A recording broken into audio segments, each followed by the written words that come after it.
a lot of questions to run through, dude. So many questions. Right? We have at least 6 here and probably 15 more online. We're trying to do as many as we can because they keep piling up. Yes. We really want to get to some questions. All right.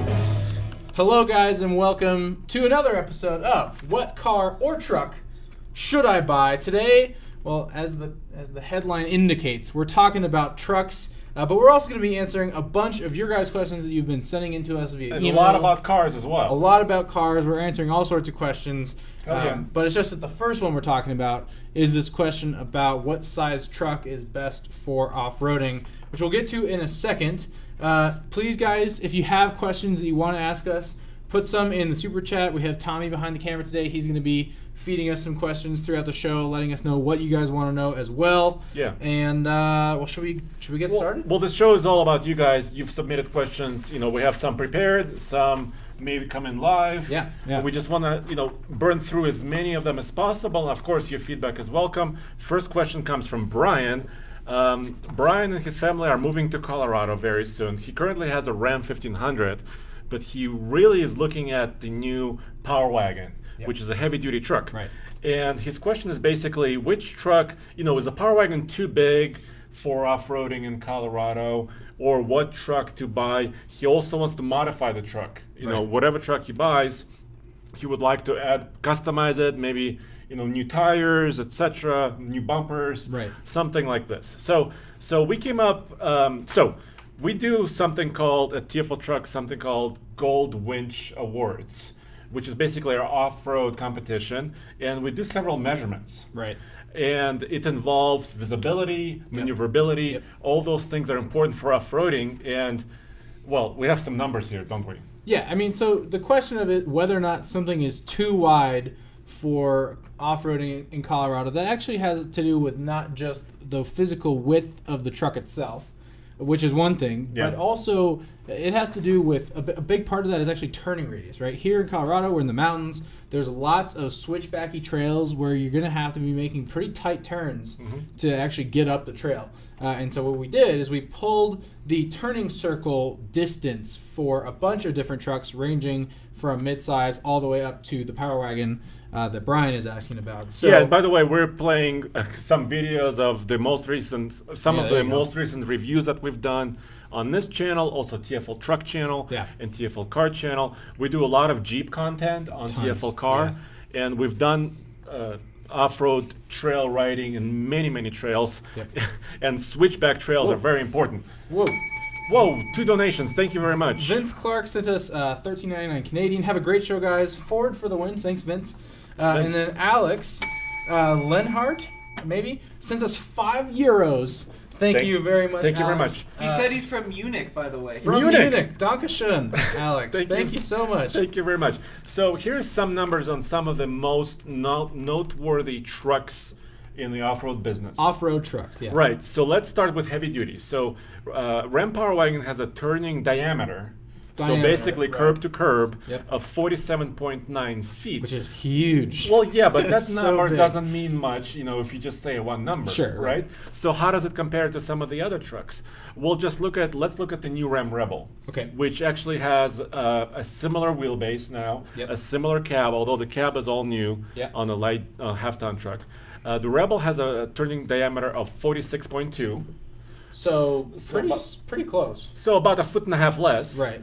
But when you're staring down a cliff on a mountain, that foot, 1.5 feet could be a huge difference. It could be all the difference of you making like a 5-point turn, a 7-point turn, or not making the turn. Totally. So that's really important. Ford Raptor, for example, Ford doesn't list officially what the turning radius is. Yeah, we had to do some digging here. But it could be up to, on an F-150, it could be up to 53 feet. Up to 53 feet. And we've tested many Raptors before, and I can attest, we didn't measure the distance exactly, but I can attest to this, that turning around in a Raptor is a big deal because, well, first of all, it's a really wide truck also. It's already so wide, and then it does take, I mean, you have things that affect turning radius include wheelbase, tire size, and how much angle you have, steering angle, right? And so and the Raptor has actually got a wide body, so you would think it could actually turn its tires fairly sharply, But it depends on a lot of things. Yeah. You know, Fox shock suspension, etc., etc. Yeah. And the Raptor is meant for driving fast, straight over desert. So not really a highly maneuverable vehicle like a short wheelbase truck would be. So I think we need to answer Brian's question, right? And the question that he asks is the Power Wagon too wide for Colorado? Or too big. Or too big. In general. And the answer to that is it depends on the trails you're doing. And yeah. You know, we don't want to leave you just with that. So we'll be more specific.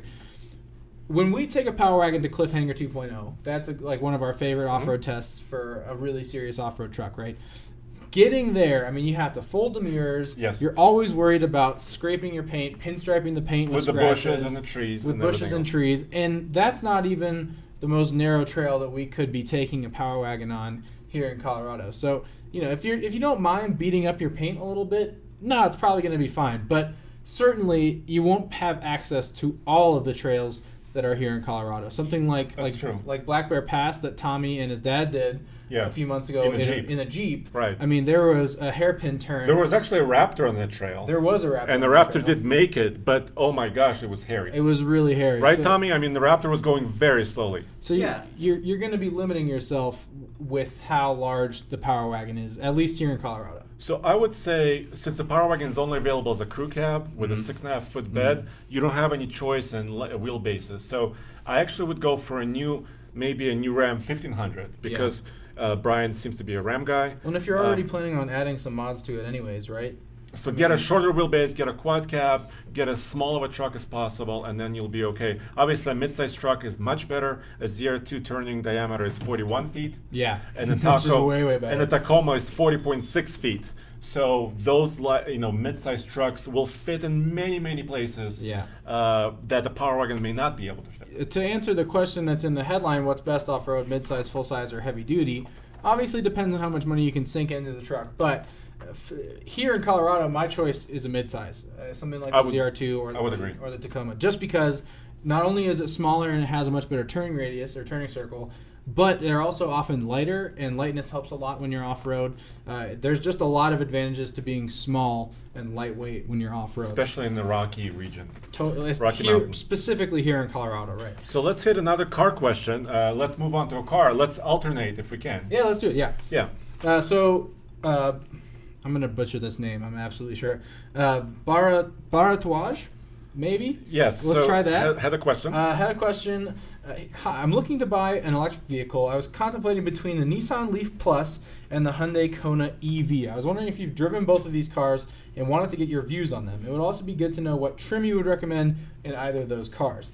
So to lay this out for you guys, Zach, the managing editor of TFLcar.com, drove the Kona EV, and Roman has driven the Leaf Plus. Yep. So we kind of collected their thoughts on both of these to give you the answer here. They're both good options, is really the gist of it. The Kona EV is only available in select states where the Leaf is more widely available. Right. The base SEL Kona offers a lot of really good equipment. So, if you're going to go for the Kona, probably go for that trim. We recommend going for the SV trim of the Leaf if you're going to pick the Leaf. Personally, I kind of like the looks of the Kona better, and I really like Hyundai's warranty, and I like just the way that they do their design and features a little bit better. So for me, my choice is the Kona, just because I'm a big fan of what Hyundai and Kia are doing as a company right now. But the new Leaf has finally gotten more range, and it's a pretty good option too. So actually, my wife is interested in all electric cars. So I've been thinking about this question a lot recently. And so a Leaf is definitely on one of the cars on my list to consider because it's available in Colorado. Yep. And for example, like you said, Kona and Kia Niro are not available in every state. Right. They're not on sale in every state, so that's important to note. Yeah.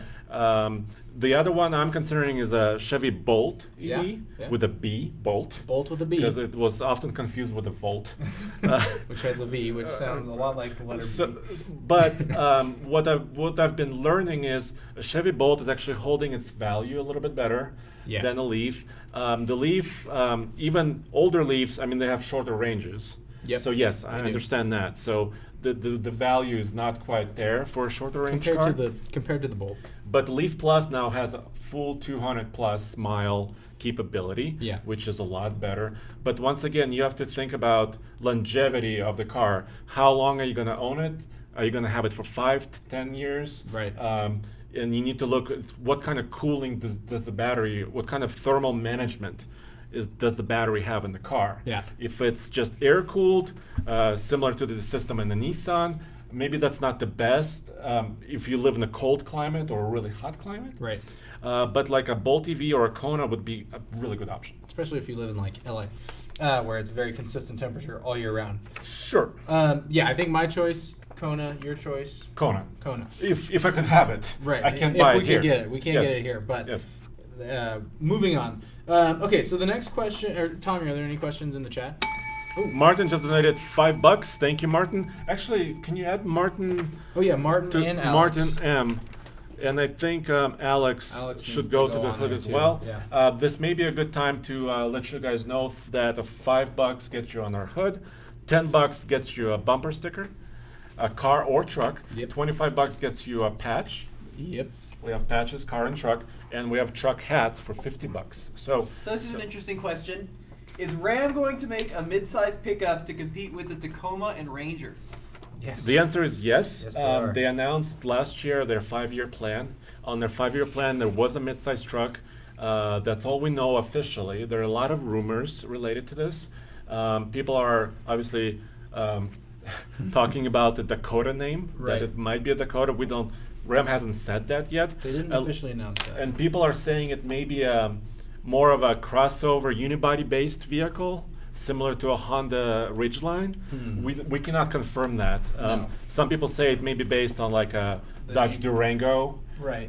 So people are actually saying it may not be a Jeep truck. A Jeep truck. Right. It won't be a Jeep truck clone, but it would actually be more of a unibody subframe vehicle, which is smaller. So we don't know much, but we think it's coming within the next 2 to 3 years. Yeah, to me it makes more sense initially when I'm thinking about it that to me it's like you just take the frame that's under the Gladiator, put some Ram body parts and a badge on it, right, and call it the Dakota. That seems like it makes a lot of sense, but it could be the case that FCA is thinking to themselves, all right, well, we think we're going to sell a lot of these Jeeps, and we don't necessarily want to hurt our Jeep sales by offering basically the same or the thing Ram as a 1500 sales. Right. Because they have another truck there. Yeah. Exactly. So it could make sense that they come out with a mid-sized truck, but it's not based on the same platform as the Gladiator. Tommy Gordon Jr. is asking if he's on the hood. He's donated before. And Tommy will double check, and if you're not, I'll double check. we can actually put you there. Just thank you for letting us know. We can put you there. Thank you. There's a lot of names on here. Dude. So there's another question. Let's switch to a truck question one more time. Go ahead. Prepared questions, I mean. There's a question from Robert. I want to upgrade to a different truck, but not sure which one. This is basically a mid-size versus full-size question. I have a 2016 Tacoma, Toyota Tacoma, and I tow a camping trailer, go camping and hunting. Both the trailers are about 14 feet long, and my question is, should I get a mid-size truck or a full-size truck for this? Robert doesn't list a weight of the trailer, which is interesting, but both 14-foot trailer for camping, I'm guessing they're under 5,000 pounds, or maybe in that neighborhood. And technically, yes, a mid-size truck would work great. For example, Ranger is rated up to 7,500 pounds. Yep. The new Gladiator has a similar rating, 7,650. Tacoma has about 6,800, or depending on model. A little bit less. 6,800 to 6,400. Yep. So technically, yes, you could do it. Whether I recommend it, it depends on the weight and how much you use it. So if you use it a lot, if you go cross country, I would consider getting a half ton. Yeah. Just more comfortable. You can put more, people. And a little more stuff confidence into it. too, right? When you're towing. You don't want to be caught in a crosswind going across Kansas. Yeah. And being, all over the highway. So, but if you're doing local trips, not very heavy, under 5,000 pounds, mid-sized truck would work great. Especially maybe a small, like a GM diesel truck. because like a Colorado diesel or a GMC diesel, because you can also get some fuel efficiency along the way. Exactly, and that is with the Colorado and Canyon, the way you get the true maximum towing figure is with the diesel engine. Yeah, it goes up to 7,600 pounds actually with a Duramax diesel for 4-wheel drive. 7,700 pounds, isn't it? With a 2-wheel drive. 2-wheel drive. Oh, yeah. All-wheel drive is 76. Correct. So once again, if you're going cross country, half-ton truck, get a bigger truck. It's nice to have some safety there. Get a bigger truck if you're doing it all the time.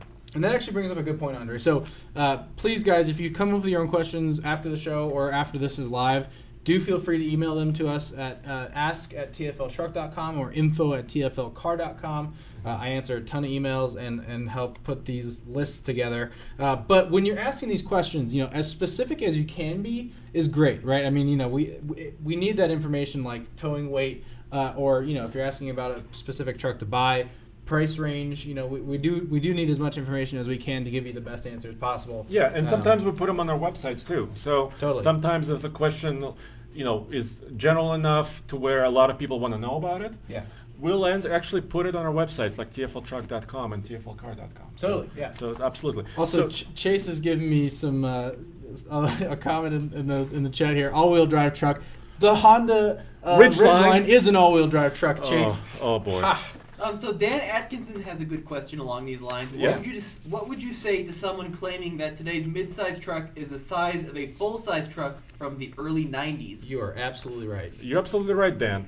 The trucks are getting bigger and bigger and bigger, and that's why there was news about the Ford Courier truck, which is supposed to be a subcompact or a compact trucklet. Yeah. Can I say that? Trucklet. Yeah, trucklet. I like that. That's fun. Little trucklet. Yeah. So because mid-size trucks have moved up in size, half-tons have moved up in size, heavy duties, for 2020, if you walk up to a new 2020 GMC Sierra 84, they're so big. I'm 6'2". The hood is to my chest. Gosh. So yes, the trucks are getting bigger, but also there's room below, in the compact segment, for some additional trucks to come. Yeah, I think Kent, Mr. Truck, would call it like a mini truck, right? That's kind of the word that he uses to describe that size. And those mini trucks that might be coming out, they're not going to be, they're going to be unibody. They won't be body on frame, right? But they could offer a good amount of utility to someone who needs the truck, but in an urban environment. Yeah. Right. Where something like I grew up in Seattle. With all-wheel drive. With all-wheel drive. I grew up in Seattle, and growing up in a big city like that, it's just having a truck is a really hard prospect, right? You can't park it anywhere. Garages are impossible half the time, and so having the utility of a truck, but the size of something like a smaller SUV or a small car, that could be pretty enticing to a lot of people. And by the way, a lot of big trucks, half-tons and heavy duties, are now having all-wheel drive mode. Right. So not only do they have a 4-low range transfer case, but 4-high, even in GM heavy-duty trucks that we haven't driven yet. Right. But they're offering this automatic mode where it senses slip and it can actually engage front axle versus rear axle. So the systems are becoming very clever. Very complex. And very complicated and also capable. Indeed, they are. Should we move on? Should we argue a little bit about the Mustang 5.0 versus Challenger Scatback for just 60 seconds? Yes, we should. So a different guy named Brian, there's a lot of Brians, is asking, should he buy a Mustang with the 5-liter V8 or a Challenger Scat Pack? And I say, Brian, you should go out and buy a Mustang with a 5-liter V8. And I say Scat Pack all the way. Why 5-liter? So we're in this weird point now where muscle cars are turning into sports cars in a lot of ways, right? Sure. The Camaro is based on the same platform as the Cadillac V cars, right? It's the, I forget what they call the Alpha platform, right, from Chevy. And it really is a sports car. I mean, it's no longer the case that they're taking a sedan frame and just jamming a big engine under the hood and mostly straight line cars. I mean, the Mustang and the Camaro are getting to a place where they handle really well, in addition to being pretty fast on a drag strip. The Challenger, on the other hand, is more traditionally still a muscle car. I mean, it has the chassis from a mid-2000s E-Class with a giant Hemi under the hood, and it's heavy, but it goes really fast in a straight line. And to me, a lot of muscle car purists are thinking to themselves, the Challenger is the last true muscle car, but I'm not opposed to the advents of modern technology and modern suspension in muscle cars. So for me, I just like how the Mustang drives better. James Dillerman donated $10. Thank you, James. We'll make sure, James, you're on the board as well. We'll answer that question, too. One second. I voted for Scat Pack because of style, mostly. It just got that macho big style. It really does. It's really square. And Mustang and Camaro are becoming nice and sleek. They're small, which is not bad, but I prefer something really like butch and square. And straight line speed is great. Sound is awesome in a Scat Pack. True. It's not a Hellcat, but hey, you're still getting a lot of performance for a good value. Yeah, in terms of value, the Scat Pack is a great option. So that's our argument. So should we move on? I think we should move on. We do want to answer a lot of questions today. Well, we have this question from James. So James Dillerman asks, does driving in four-wheel drive auto wear out the transfer case more than just using two-wheel drive and four-wheel drive? Mine has auto, but I almost never use it, although the manual says to use it in the snow. That's a good question. That is a good question. I don't know exactly, what the reliability data, shows. Basically, the way it acts is, the slip, the control module in the truck, for example. And I've talked to a lot of Ford engineers about this specifically in the context of the Raptor. Yeah. It has a lot of data inputs. It's a very complicated system. Yeah. You have traction control, you have stability control, you have, wheel droop sensors and all kinds of sensors, and they engage all-wheel drive system. So yes, there's more engagement and disengagement there in the transfer case. So technically those parts, are going in and out. But normally if there's a big snowstorm, I actually go to 4 high, and not auto. Just leave it in 4 high. Yeah, because it's just kind of, I always need predictability and knowing that system is always there. In auto, if it's a light rain or something like that, a light condition, it's probably fine. Probably fine. That's my take on it. I like to make the assumption that computers these days are getting pretty good at doing their jobs.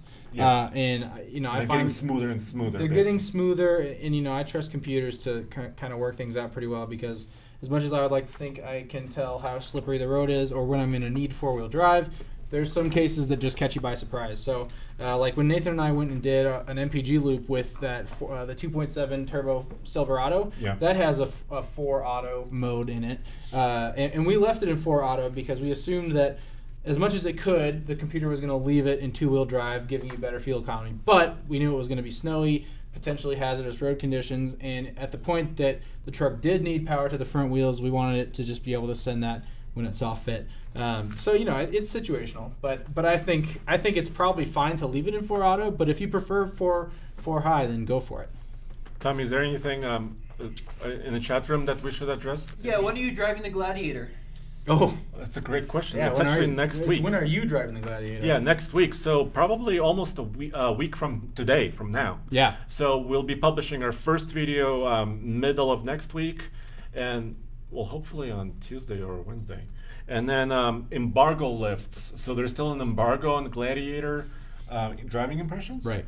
So that's going to come out at the very end of the month in March. And if you don't know what embargo means, an embargo essentially just means we can't tell you about anything or driving impressions, how it drives, until a specific date. This is because they often have waves of journalists, right? So they don't several times where the journalists are right. So coming in. They don't want the first people to have special treatment compared to the last people because they got to drive it first. So yeah, so that's coming, and then we're also going to the Easter Jeep Safari in April, and the Gladiator trucks are going to be there as well. So there's going to be a lot of Gladiator content coming very soon. Yes, tons.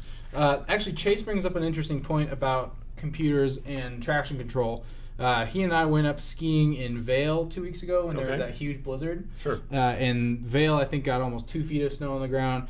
There was an avalanche that crossed I-70 and lots of snow. The roads were an absolute mess. It took us 4 hours to do a 2-hour leg up there and 6 hours to do the same leg back. And we did the whole drive in Chase's Ford Fusion, front-wheel drive with a little EcoBoost and snow tires. And the reason we made it home is because A, snow tires are awesome, but B, traction control is getting pretty good at doing its job. Yeah, and it's all about the tire in the end. It is all about the tire. The tire makes the biggest difference. But traction control does help too. We didn't have all-wheel drive, which there's a Porsche question here from Vikram. Oh yeah, we should answer that one. And I'm gonna lean a little bit on you. Okay. On the Porsche question, because we had a Boxster, so I have some experience here, but not a ton. So Vikram asks, I have two options. One is to buy a 2008 Porsche Boxster S that has 70,000 miles, or a 1999 Porsche 996 911 that has 95,000 miles. Both have the same acceleration times on paper, and they're both red, fun fact. What do you think would be the better option with regards to everyday use and occasional track use?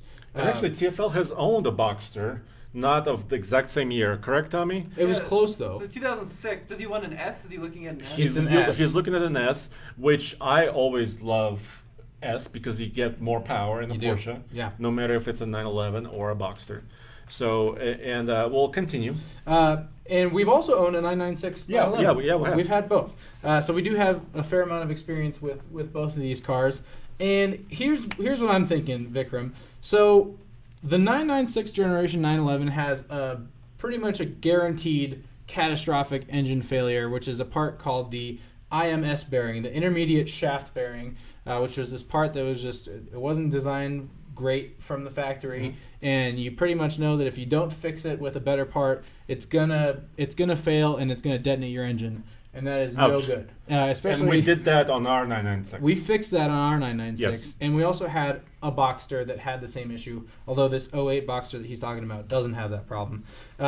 So it depends. If this car you're looking at has had the IMS bearing replaced and it's been future-proofed, then it wouldn't be a bad idea, although 95,000 miles is quite a few miles, even though that's a 20-year-old car at this point, so it's not so bad for how old it is, but it's a lot of miles. The Boxster, though, is a lot more modern, and purely from an aesthetic point of view, I think that generation Boxster looks much better than the 996 911. The 996 had those weird, called the egg headlights that look just like on TV, on the TV.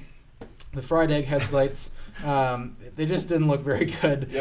Sure, Boxster it's mid-engine. It's not a classic Porsche 911 with the rear engine design, but actually for track use, it could be dynamically a better vehicle on the track too. Plus, you're getting the S, which is kind of the more fun version, and it's lower mileage. So in my head, the better buy here out of these two is the Boxster S, because I like the looks better, and I think you're going to have a more modern vehicle that doesn't have a catastrophic engine failure potentially. And also an open-top driving experience. True.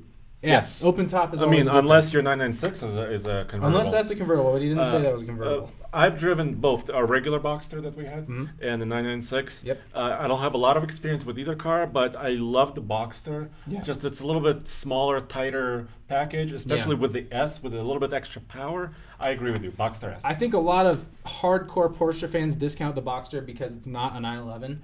But seriously, because it doesn't have a solid roof. Right. But seriously, like, you get in one and drive it, and the driving experience is still such an incredible. It's still a Porsche. It doesn't lose the badge just because it doesn't have the engine mounted in the rear. And you're buying this one is almost 10 years newer than the 911 he's looking at. Yes. And a lot has changed in 10 years with Porsche. So we have more questions here on the email. Anything in the chat room, Tommy, or can I move on to the other? No, keep going. We've got a bunch of people talking, but let's. Okay, so which once again, this is like lightning round. Yeah, we're trying to go. Okay, let's really go quickly here. We're trying to speed up our pace. Yeah. There's a question on ask@tfltruck.com from Daniel asking about tire sizes and wheel sizes in trucks and how it affects fuel economy and ride. Obviously, when you increase your diameter of the wheel from 18 inches to 20 to 22s, a lot of high luxury half-ton trucks are now riding on 22s. Yeah, which is huge. Yes. So how does it affect efficiency, et cetera, et cetera? Well, first of all, it's unsprung mass. Right. It's called. You want to limit that as much as possible. And as soon as you get a giant wheel and then a low-profile tire, which can be kind of stiff also, because you're not getting a lot of sidewall. Yeah. They weigh a lot. Tons. Yeah. So we don't have empirical data to show how it affects fuel economy on our loop. That would be a gigantic undertaking that we haven't quite done. But we do have some sort of subjective data because Tommy upgraded his Jeep with some new wheels and tires not so long ago. And Tommy, can you explain briefly the sort of differences you saw in acceleration and fuel mileage after you switched to bigger tires and wheels? Yeah, so I went pretty big. I went from a 32 to 35, and it sucks.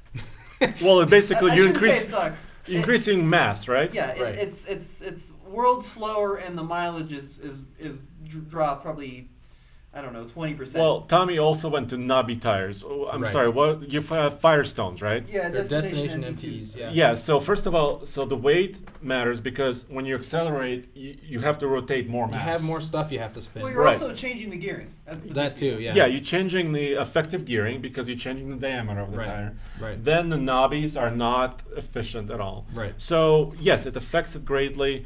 So we can just move on. Wait, let me clarify something. I mean, it sucks in terms of acceleration and mileage. It's great at everything else. Great for off-road. Amazing off-road. Yeah. I would do it again in a heartbeat, but it's not good if you want acceleration or mileage. For daily driving, it's a There's a reason people get those 35s. Yes. It's for going off-road and getting anywhere. For that purpose, they're great. They're fantastic. But yeah, we did a road trip to northern Colorado, and the gas mileage was not amazing on the Jeep. Yes, we went to the sand dunes. Yeah. How about this question from Abdiel about the Tiguan versus Atlas? Yeah, Abdiel asks, my wife and I are currently looking to purchase or lease a 3-row SUV. We've narrowed it down to Volkswagen from past experience and the amount of tech. The dilemma is choosing between the Atlas and the Tiguan. The 3-row Tiguan is technically big enough for what we need right now, but it's definitely on the smaller side, whereas the Atlas has the perfect amount of space and is super comfortable. Where I'm stuck is based on our budget, which is around $32,000 to $35,000. We can either get a mid-trim Atlas or we can get the top-trim Tiguan. Should we go for the one with space or the fully loaded one with all the features we're looking for? I've driven recently. I've driven both. Yep.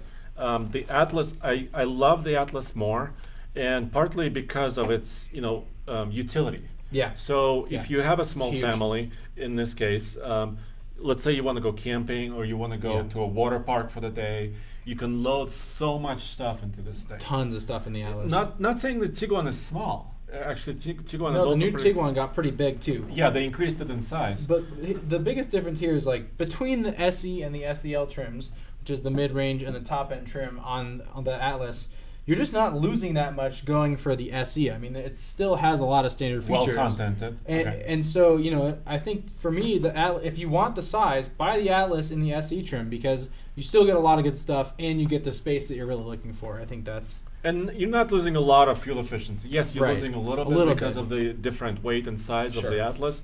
But I think we agree, Atlas? I think Atlas. For this case, Abdiel, I think Atlas is the better way to go. Okay. Okay, what else should we... Tommy, anything in the chat room before we move on? It is fourth. How long do we want to go today? We can a couple more minutes? We can go a little 45. longer. Yeah, okay. Any news on the Bronco? God. Nothing on the Bronco still. What about the Tundra? Nothing on the Tundra. What about the Suburban? Actually. So yeah, a little bit. Wait, hold on. Ding. James Dillman, great show today. Lots of good info. Thank you, James. Thank you, James, for your support. Really appreciate it. So first of all, Bronco. Other outlets had a prototype pictured, which is really odd, like early prototype. It looks really strange. Really squished Ford Ranger. So people say it's the Bronco. We're not sure. Yes, it possibly could be. The Toyota, we have on this channel some spy shots of that vehicle, an updated Tundra. So we know they're developing it. We don't know exactly when it's going to be available. The new 2020 Suburban and the Tahoe, we just recently got an image from Arizona, thanks to one of you guys. Really awesome. Of it towing, and it had a special camera wire. You know how you now can put a camera on the back of your trailer? Like the auxiliary camera system? Yeah, the auxiliary camera system. So it seems like they're using a lot of the technology they have in the new Silverado and Sierra half-tons, and they're transferring that technology to their upcoming Tahoe, Suburban, Yukon. Does that mean we could have a 2.7-liter turbocharged 4-cylinder Tahoe or Suburban under it? It's possible. It's also possible to have a 6.2-liter. Because they have all the engines available to them, right? They do, They have a 5.3, they have a 6.2, they have a turbo 2.7.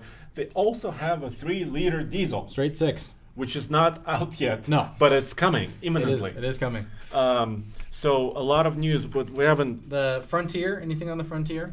No, but there's rumblings as always. Rumblings, yeah. But no information. Someone, Flamer Smasher MBX car, asked about the Cadillac CT5. We did a video on TFL Car about the CT5, talking about all the new information. It just came out yesterday. So if you want to watch that, go over to TFL Car after this video. Of course, keep watching here. But what else can we talk about on? So 2.7 liter EcoBoost.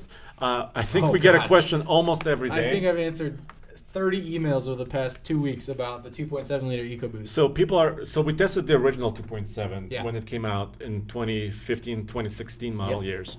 That was a 6-speed automatic it was hooked to. But now it's been updated, and it's hooked to a 10-speed automatic, and we haven't thoroughly tested it. Yes, we've driven it at an event. Yeah. But we haven't had it here, and I've asked for it, and we're gonna get one. We're gonna do what, MPG loop?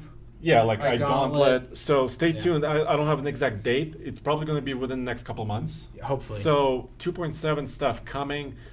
I also tested the tuned to 2.7. Yeah. So a lot more coming in this space. Tons coming. And actually, I really want to make a point about this. I think a lot of people don't understand exactly how we get our cars and trucks to test. Okay. So I want to lay it out for you guys. So basically, there's these companies that are here in Denver that all of them represent different manufacturers, and they each have their own fleet of vehicles at one time. They're new vehicles, and they're specifically designated for press, for journalists and companies like ours to test them. And so what we do is we look at this list of cars that these companies have, and we get to pick from that list a week at a time. We can have each car, right? And so we say, for this week, we'd like this, and this, and this. And as they update, we can pick new cars and so on and so forth. But we don't necessarily always have the most specific choice of trim level, of powertrain. Or specific time. So as much as we would love to be able to just pick whatever car we want, whenever we want to have it, we don't have that luxury quite yet. Right, and you would say, well, why don't you borrow it from a friend or borrow it from a dealership? That makes it a lot more complicated. For example, a new car at a dealership, we sometimes put in 200, 300, 400 miles on a vehicle because we have to go to the iGauntlet, which is mountains, 150 miles round trip, or our MPG loop, which is about 150 miles. So it makes it a lot more complicated. We cannot put mileage on those particular vehicles. If it belongs to a person, there's a liability concern. So we try to mix and match as much as we can. And but sometimes it works out that we get, like we had in the summer, 6 different full-size trucks, and that was really awesome. Like sometimes it does work out really well, and we try and make that happen as much as we can. But please understand, we try our best, but it doesn't always work out in our favor. Yeah, and we obviously listen to your comments. So if you're asking for 2.7 EcoBoost, we're trying to get one. Right. And we should have one soon. Yes. Ideally. Okay. What other questions can we answer? How about a used towing truck from Ron? Okay. So Ron says, we're looking at travel trailers with a gross vehicle weight rating in the 6,000 to 7,000 pound range. We need a dependable, capable, and relatively affordable truck to tow with. We need some kind of extended cab to allow for the dogs, I assume is what fur babies means. Fur babies. Since we'll be almost exclusively in the mountains, I want a diesel. I assume we will need an engine and exhaust brake as well for coming down the mountain. I really like the Ram EcoDiesel 1500. As well as I like the fuel economy. We have no income while we're on the road, so efficiency is a big deal. But the engine and exhaust brake on that is questionable at best. Not even sure there is one. Stepping up to the Ram 2500 Cummins seems like a very large step up and pushing a lot more weight. I'm not sure where to focus my research. They're looking to spend $15,000 to $20,000 on either a full size or even 3/4 ton diesel for towing a small trailer. So a couple of issues with the used EcoDiesel. First of all, they had a recall based on their emission system. You have to be very careful when you choose a used EcoDiesel Ram 1500 truck. That is an issue. Second of all, the budget of Ron up to 20 grand. I think it would be hard to get a decent shape EcoDiesel for that money. Yeah, that'd be tough. My friend just recently purchased a 2013 Hemi Ram 1500 for about 27,000, but in great shape. Right. So yes, you can get better deals, but your budget may not allow for that. But why not just get a simple like a good V8 truck, yes, you're not gonna get maybe a towing MPG of like a 12 or a 13, right? But you're not gonna be much off, and it's the amount you save buying the cheaper and you're truck saving in the first money, place, ahead of time, not paying more expensive for a turbo diesel truck. So I would recommend looking for kind of a low mileage V8 truck. It will tow your 6,000 or 8,000 pounds. Yep. And also, you can have, potentially better reliability with it, and just look at the V8 truck. I think the V8 could be a more reasonable option than you're thinking, Ron. But best of luck in your search. So we have a couple more minutes, just several more minutes. So let's hit a couple more. Yeah, let's try another one here. I'm looking through our long list of questions that we have. A line of SUV. I want to do another car question if we can help it, because we just did a few trucks. Oh, this one's interesting. Yes. Let's see if we can get Are you a good looking at answer the used for this. Beamer? Yeah, the used Beamer. So Alexon says, first off, thank you for your help, your videos. You're welcome, Alexon. I'm currently looking at several cars to invest in. We'll have a chat about that. If you can help me choose between these cars, it would be greatly appreciated. The first car is the 2012 to 2014 BMW 328i xDrive and 335i xDrive. The second is the 2012 to 2015 535i xDrive and 550i xDrive. And lastly, the 2012 to 2013 BMW xDrive or X5 35i xDrive and the 50i. So the 3 Series, the 5 Series, or the X5, which is the best buy out of those three for a used BMW? As an investment? I think buying a used BMW is a pretty... investment's not the right word. It depends on what you mean by investment. Yeah. It could be a large chunk of change, but it's not going to gain value at those years. They're not classic cars. They're not collectibles. No. And they made so many of them, or enough of them, that, yeah. Boy, you know which one I love? I love the V8 powered X5s. Yeah. I mean, just kind of as a truck. So the 50i. Yeah, the 50i X5. Those V8s, I mean, they're still around and they're still improving those V8s. Mm-hmm. But you got a lot of power, you got a lot of utility because it's a crossover SUV shape, size, and a lot of acceleration. And actually, I really like this model year, the look of it. That style was pretty good, actually. What would you choose? X5. Would you 3 Series, 5 Series, or X5? So I seem to recall reading somewhere that the 3 Series is consistently one of the more reliable BMW models that you can buy in terms of long-term longevity. And also resale value. And also resale value. So if you're talking about it as an investment, which still, you're not going to make any money off of it. But, questionable. But what you might lose the least amount of money on, I think, would probably be the 3 Series. And potentially even, you'd get better gas mileage with the 328i. Get a 335. But the 335 is the engine you got the you want, power, straight six. And the straight sixes, I think, do all right in the long run as well. So I think between those three, in terms of it, quote-unquote, investment, I think the 3 Series is probably your best choice.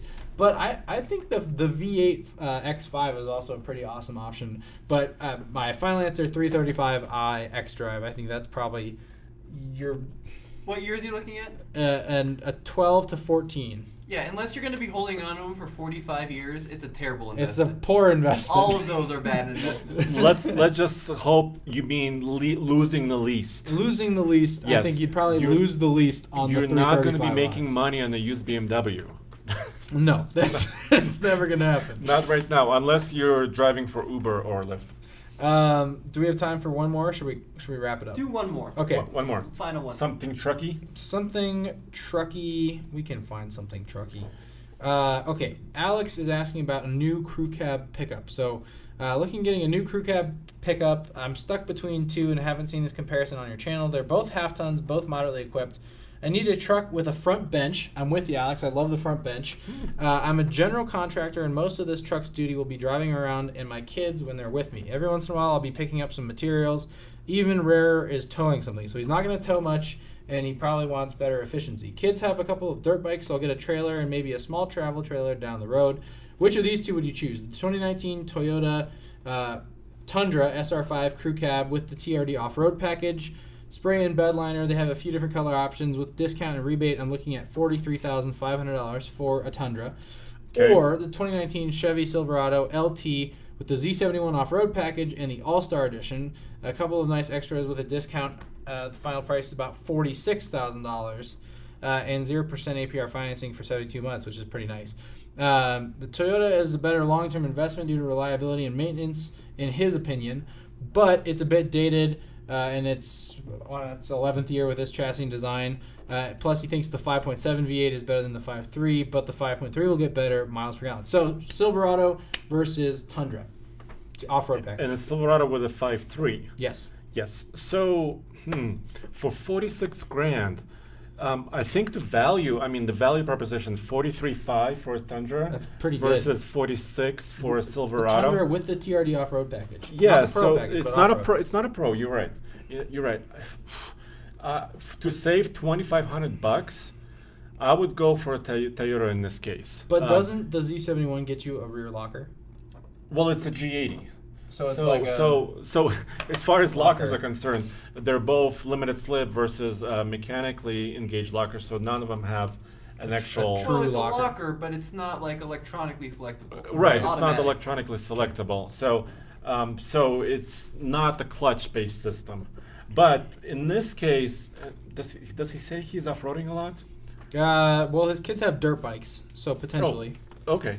So first of all, so you will get better fuel economy with a 5.3 Chevy. Yeah. So if you are driving long distances, maybe the Chevy would make more sense if you keep it long enough. Yeah. But because you're getting a better value here with the Tundra, in this case, I would go Tundra. Interesting. See, I think my choice would be the Chevy. Okay. Because I think I'm okay spending a little extra money because I think you're going to make up for that in the long run, the really long run with gas mileage.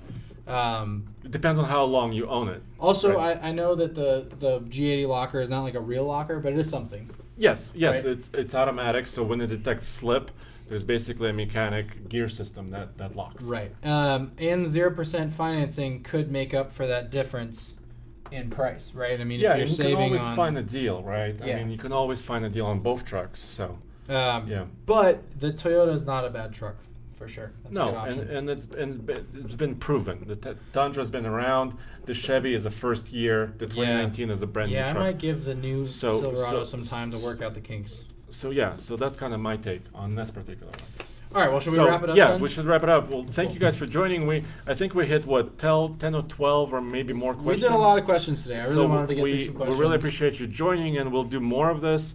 We have a show planned for tomorrow. Yep, we do. And also for Thursday with Mr. Truck, so please come back. We'll have lots of shows this week. Once again, guys, send your questions to info@tflcar.com or ask@tfltruck.com. Include as much as you can, and Tommy, I'll play us out, and then we'll see you guys next time. Thanks for watching. And we'll do more on the Power Wagon soon. We will indeed. Yeah, for sure. Let's play Blue Texas Trucker. Ooh. Oh, yeah. Thank you guys.